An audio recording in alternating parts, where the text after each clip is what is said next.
What would I say to a young college man who's dating a girl? I would say that impulse towards pairing off is good. It's from the Lord. But I would caution them. I think a lot of young men and young women want to create this unique, semi covenanted space that under God doesn't really exist. I mean, if you look at how God identifies relationships between men and women, if you're in Christ, you're either brother and sister or husband and wife. And there's not really some middle place. And so I would encourage a young man, if you're interested in a girl, think she might be marryable, spend time with her, great. But I think in your mind, you need to discipline yourself to think, she is my sister in the Lord, right? And so 1 Timothy is clear. Treat older women as mothers, younger women as sisters with absolute purity. You don't fool around with your sister because that's nasty, right?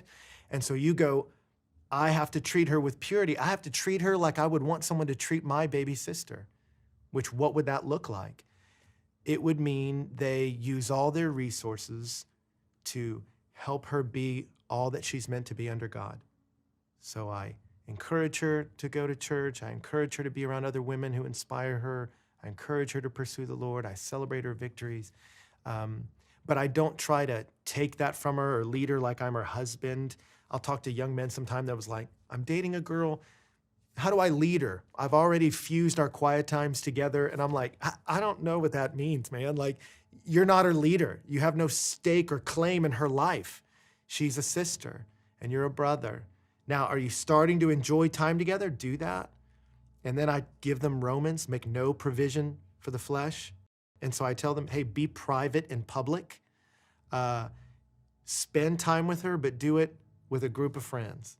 Or spend time with her, but do it in a coffee shop or at a restaurant where you're much less likely to grope each other, right? So I say, go someplace public to be private. Don't square off into each other's bedrooms, dorm rooms. Stay out of that space. Make no provision for the flesh. You get out in the place where you can talk about things that are holy and good and encouraging. Because ultimately, if you are going to marry her, that sexual desire, tension, all that's good. But when you're married, a good percentage of your time is just going to be hanging out. And so if you hit the gas on expediting the physical part, you've missed what dating is for, and that is to see, do I like hanging out with this person?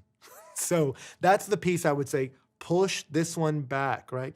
Hold off from anything physical so you can evaluate, are we made to be with one another? Do we enjoy each other's company?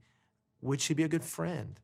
Would I want to hang out with her for the next 30 years?